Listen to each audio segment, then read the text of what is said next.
Empower life with Cleopatra. Awaken the best version of you. Unlock your true potential. Empower your mind, body, and soul. Live with intentions, live with a purpose.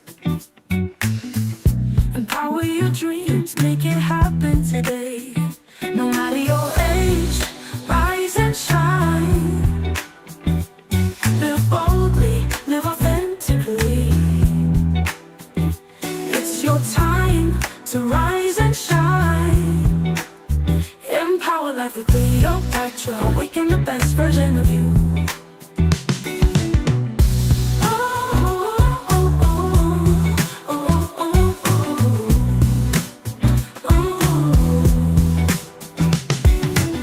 Your journey starts today. You've got one life to live. Love yourself, be kind to others, break free and let your spirit soar. Empower life with Cleopatra. Will help you awaken the best version of you. Empower life with Cleopatra.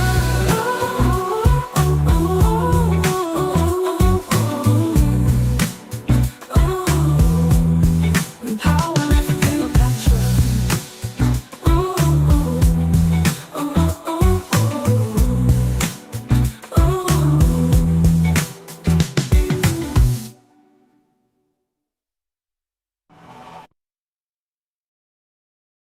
Hello, hello, hello. Good morning, good afternoon, good evening, wherever you're watching from. It's so good to have you guys already in the chats. Thank you so much for joining today. Um, I'm sorry. I apologize in advance for feeling a bit sad because this is very sad for me to actually do tonight because of the nature of it. So please bear with me. I'm going to try and be as cheerful as I can, but this is not something that is very cheerful for me, I have to admit. But welcome, welcome, welcome. If you're in the chat, please let me know you're in the chat. Give me some love. Give me some love. I know some people are here already, and there's quite a few people already, actually. So thank you so much for joining. Welcome to Empower Life with Cleopatra. This is a space where we dig deep into real stories. We challenge what we think. We talk about real stories and we uncover hidden truths. We expose difficult realities, and hopefully, we'll spark meaningful change when we do this. Before we dive in, I want to thank you guys all really from the bottom of my heart for all your love and your support. I can see the viewership, I can see the subscriptions. Thank you so much. And if you haven't subscribed yet, please do well to hit that button now. And trust me, you don't want to miss a second of today's powerful discussion. And if you're watching the replay, guys, later, please stay to the end so that YouTube knows that this topic really matters and it will help push it out to more people. A quick reminder, guys, if you want to be a guest on the show or you have a story to share, please send an email to me on empowerlifewithcleopatra@gmail.com. Now, guys, let's just breathe for a moment because today's topic is very heavy, but necessary. We're talking about something many people have no idea is happening every single day. How the fashion industry is exploiting children and creating modern day slavery. Okay, I bet you probably didn't know much about this, or maybe you didn't take it serious, but take a look at this. Oh, Mr. Solomon, thank you so much for joining. Robin, thank you so much for joining.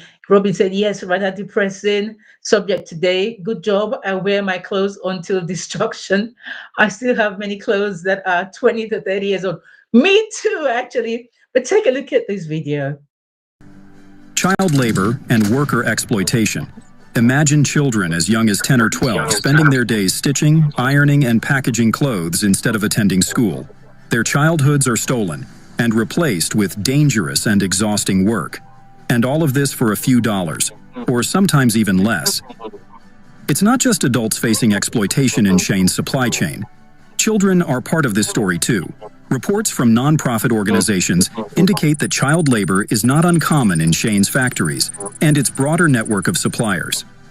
Children are forced to work long hours in cramped conditions, often without breaks, to keep up with the rapid pace of production that Shane demands. Investigations by the NGO Public Eye found that workers, including children, in Shein's supplier factories work upwards of 75 hours a week, sometimes for as little as 4 cents an hour. This is far below China's legal minimum wage, making Shein's factories some of the most exploitative in the fast fashion industry. The true cost of Shein's cheap fashion. The reality is that Shein's cheap clothing comes at a high cost. Behind every $5 top or $10 dress is a tangled web of environmental destruction, human rights abuses, and exploitation. When we buy from Shein, we're not just buying clothes.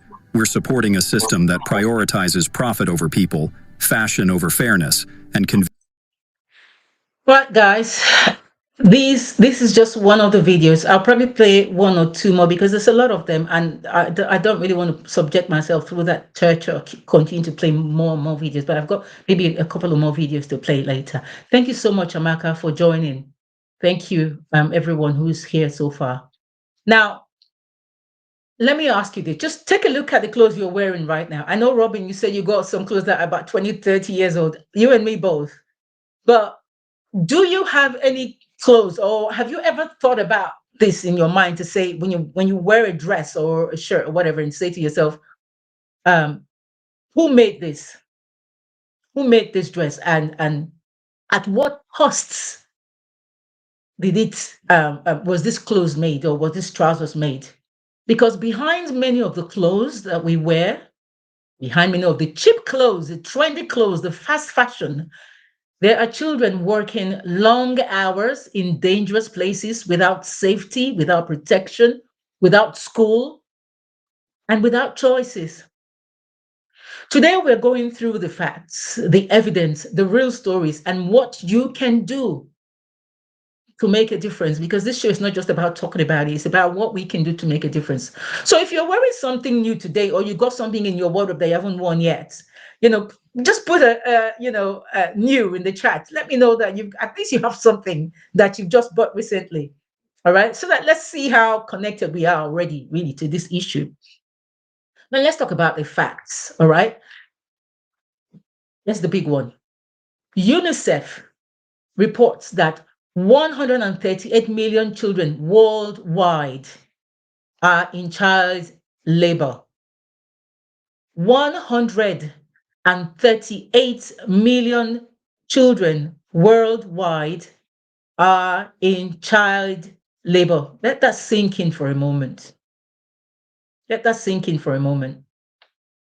Right? Now, these children should be in school. They should be playing. They should be dreaming. They should be growing. Right? So when we say child labor, maybe let me just give you a little bit of definition about child labor and modern day slavery, what they both mean, right? So when we say child labor, we mean kids doing work that is physically, mentally, or emotionally harmful, right? They are working, where their work replaces education, it replaces safety and childhood, right? This is how international partnership, which is the European Commission, right? This is how they defined it, right? And when we say modern day slavery, we're talking about people, including children, who are being forced to work. They are working under threats, under pressure, or because they cannot live for whatever reason. They are in bondage, right? And we're talking about debt bondage sometimes, where maybe their parents are owing so much, and because they cannot pay, the person they are owing now decides to, take the kids and use them as a form of payment by subjecting them to torturous labor. All right. We're talking about putting them in locked factories, withholding their wages because they have to pay with their labor, okay, and exploiting them in the process. And yes, this happens throughout the fashion supply chain, from picking cottons to spinning yarn to sewing garments to trimming the buttons in small, hidden workshops. The exploitation hides in places most consumers will never see. Because even when you go and visit these factories, right, I'm going to talk about that a little bit later. They have 4 tiers, right? They will not take you to the tiers where you've got the children, which is tier 3 and tier 4. They will only take you to tier 1 and 2. So you can see the finished work and where the adults are. Okay. A report by an organization called Unseen UK states that the garment and textile industry is the second highest risk sector for modern slavery, right after technology. This is Unseen UK. And if you had no idea this was a widespread issue, right? Type, oh my gosh, OMG. Okay. So, how big is this problem? Like I said earlier, UNICEF says 138 million children are in child labor globally. Save the Children, you guys know about Save the Children. This is an NGO. For those who don't live in the UK, this is an international non-government organization that actually helps to protect children, right? So Save the Children says that child labor was found in half of the 20 global supply chain assessments that they carried out, right? Even when the companies claimed that they had zero tolerance for child labor, they still were involved and they still were guilty after the assessments were made. International Partnership, which is an arm of the European Union, says at least 18 cotton picking or cotton producing countries have ongoing child labor or forced labor issues as we speak. This isn't a small issue. It's deeply embedded into the system, right? Now, we're going to talk about the places where this happens, but let me play another video for you.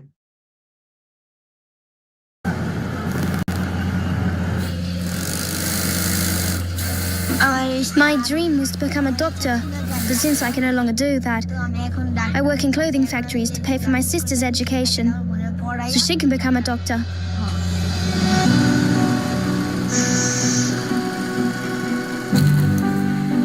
It's unbearably hot. They have to work every day in these conditions without being able to go to school, without being able to envision a future, a different dream than this. They work without any kind of protection, barefoot, immersed in this extremely toxic liquid.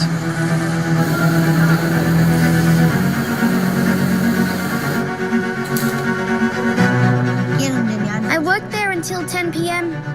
Often I go to bed at 1 or 2 a.m. Mum gets angry because since I started working in the factory, I can't sleep well anymore. They don't want us to get close here. They keep taking us to this side, so I can already tell you that on the other side, there are children working in this facility on the clothes that reach our stores and that we often wear ourselves. My name is Giuseppe, and I have a mission: to travel the world, to meet the most extraordinary people on the planet, and to ask them a simple question. What does happiness mean to you?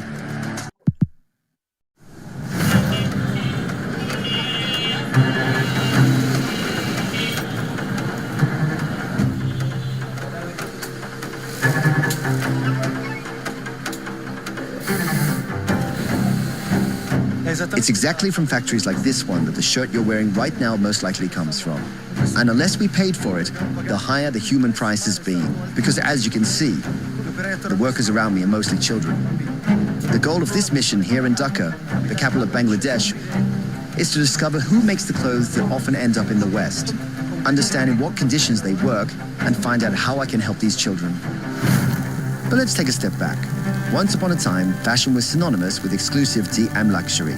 But at the end of the 20th century, a combination of technological innovation, cultural changes, and globalization upended everything. Clothing production became a frantic race towards speed and economic efficiency. Companies literally started flooding the market with new garments, generating faster and faster trends, followed by more and more people who want to dress in the latest fashion to express who they are or who they want to be. Thus, fast fashion was born, and it was precisely at this point that one country in particular promised to satisfy the Western demand for trendy and cheap clothes, Bangladesh, which, to meet a massive global demand for clothes, concentrated all the productive efforts of a nation almost solely in the textile industry. But at too high a price, paid only by the workers, women, men, children who have now become the new slaves of the 21st century, an environment poisoned by chemical waste released by unscrupulous industries, slowly poisoning the land and the water. Right. So, as I was saying, let's talk about the places where this exploitation shows up. We're talking about cotton fields, right? Children in some cotton regions work long hours. They're exposed to sun, pesticides, and dangerous tools, right? This is something that the international partnership found out. So it's from them, quoting directly. They are working in places like mills, textile mills, factories, workshops. And like I said earlier, most brands only check their top tier factories, but the labor actually hides in the lower levels. So they normally have 4 tiers in most of these supply chain factories where they manufacture these things, right? They have tier one, which is the main factory where they will bring everybody to come and see what they're doing.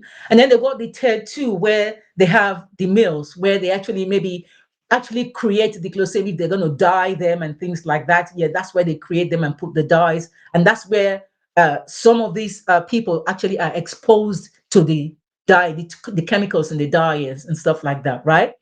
And then you got tier three. These are the smaller workshops, like you saw in the other video that you just saw, where they are sewing clothes and they're attaching zips and buttons and hemming and stuff like that. This is where the kids usually are kept, the tier three. And then the tier four is the home-based work as well. So, for example, like I said earlier, where you have those who are maybe paying a debt on behalf of their parents, right? So they're normally exposed to tier three and tier four, the smaller workshop and home-based as well. So as I said, because they don't want people to know what they're up to, they only subject their kids to this, the kids to tier three and tier four, right? And this source is from Vogue, Vogue, the international magazine, the fashion people, right? And then the international partnership as well, right?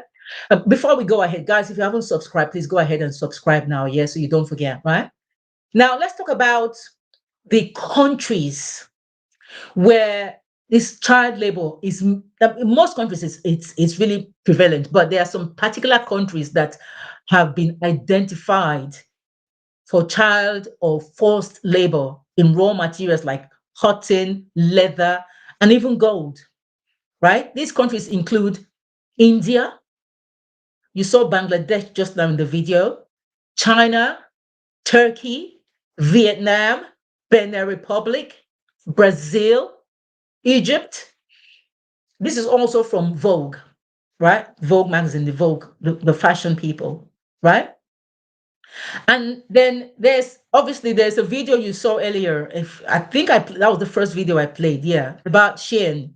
Everybody knows the Shein fashion people, where the fashion online fashion store where they sell all kinds of clothes, but at a very, very discounted and affordable prices. They've had so many problems with child labor. All right. In 2024, Shein admitted uh, having child or working with children, right? They found children working in their supply factories, including a child that was 11 years and 8 months old.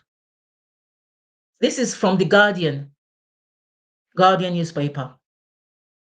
11 years and 8 months old working in Shein factory, right? If you can think of any favorite brand of yours who is doing something like this, put it in the chat because we're going to name and shame. All right. So why does this continue? Simple truth is poverty. That's just it. Look at the other video you saw, the first video you saw, where the little girl, who's probably about 10 or 11, says because she could not go to school and everything and become a doctor that she wanted to be, she's decided to work so that her little sister can now become the doctor. So she's working and paying for her sister's school fees, and she's not more than 11 herself, right? Families are paid so little that children are pushed into work. And then you have brand pressure because big companies demand cheaper, faster production, and the pressure trickles down, right? So you got hidden supply chains, many steps are invisible, they are unmonitored, and they are subcontracted, right? And also, you have weak enforcements, right? Because even though governments in those countries will say that they enforce it, but they don't, it's quite weak. And for whatever reason, it can be through, I don't know, inefficiency, it can be bribery, it can be corruption, it can be anything, I don't know. Some countries have laws, right? But little actual protection. Even with these zero tolerance policies, yeah, children continue to be exploited because the system allows it. This is from Vogue magazine. They agreed. Unseen UK, an organization in the UK, says the same thing. International Partnership, which is from the European Union, says the same thing. This is something that is open, right? And then we've got people behind the data, right? Every statistical report has said that sometimes even the oldest you will see there will be like a 17-year-old, right? And one of the cases, Save the Children, they found a 17-year-old boy who was interviewed, who they interviewed. And the boy said, in his words, he said, I started working here at 13.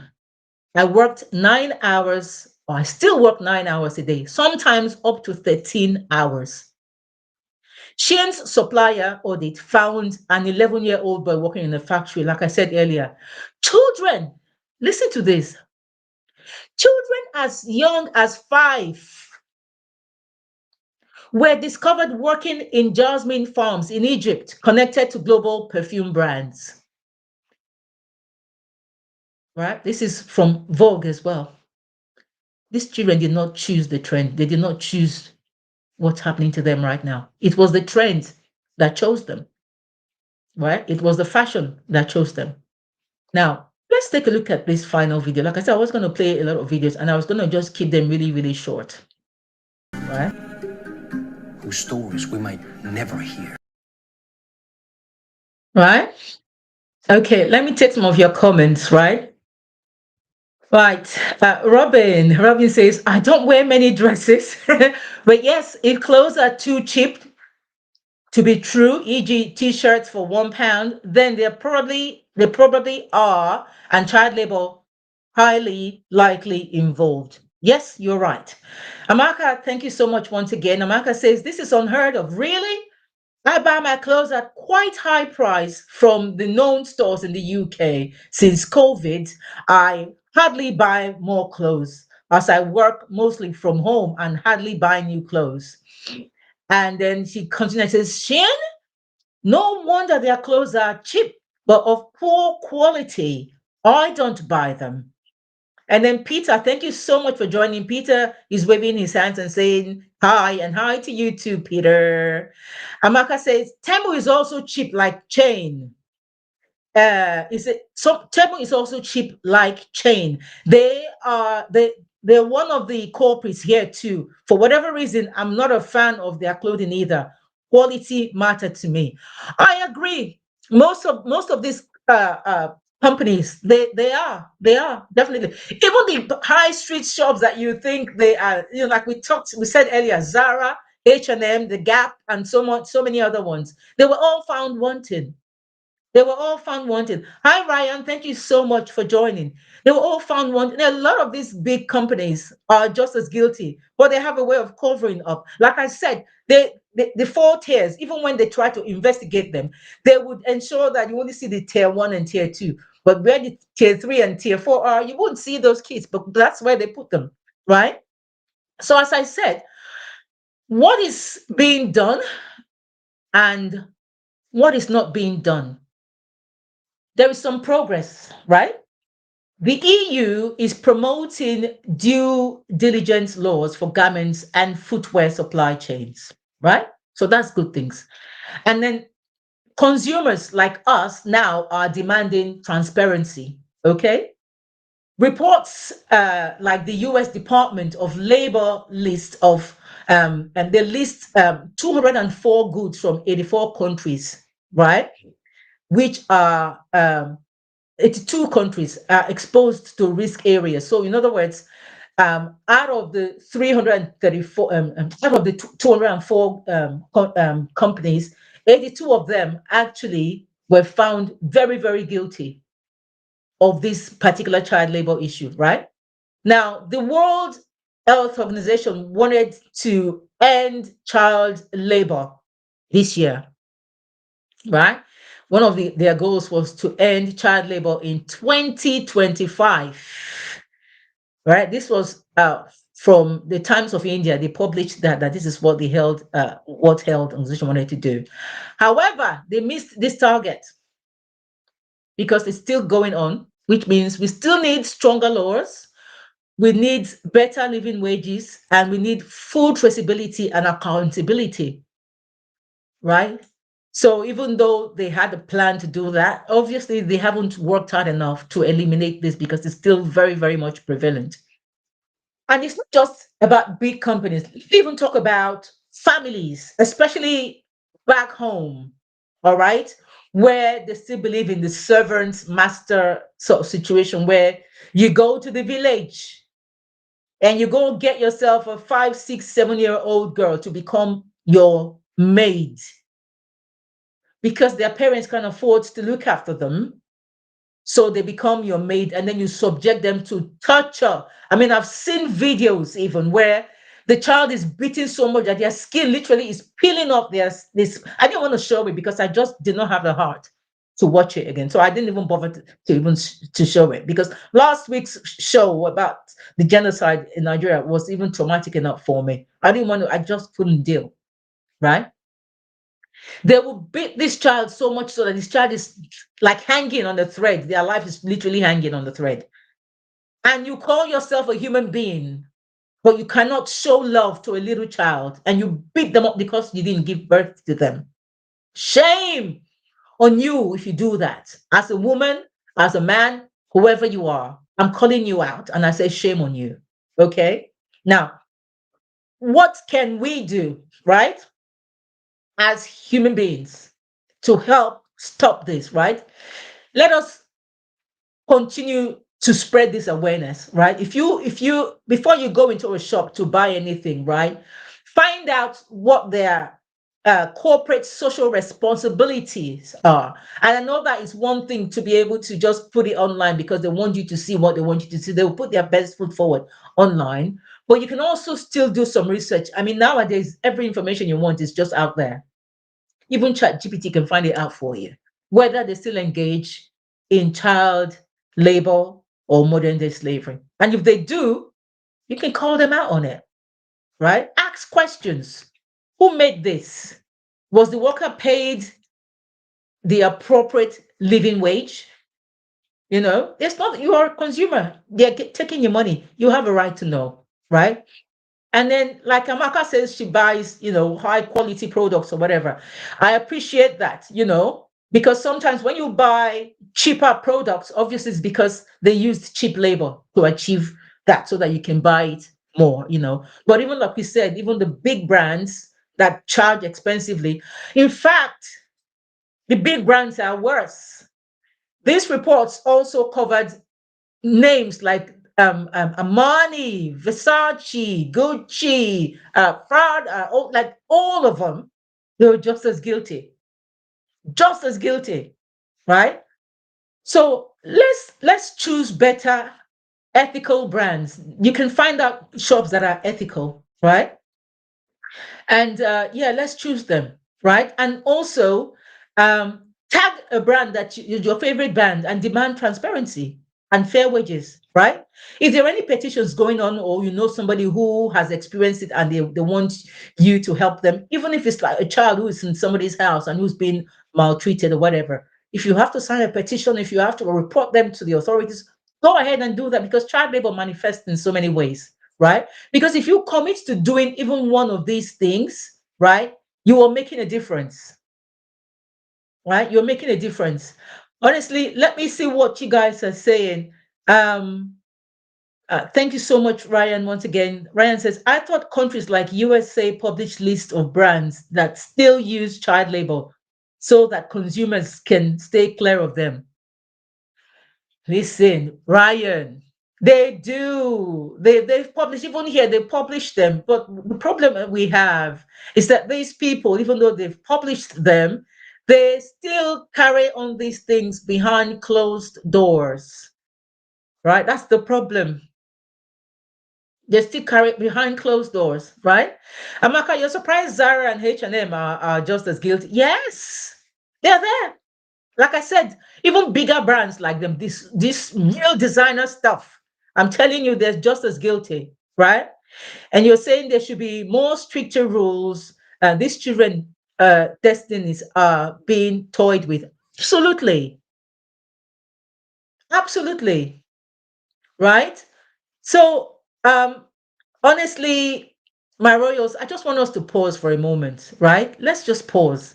Because every piece of clothing we wear tells a story.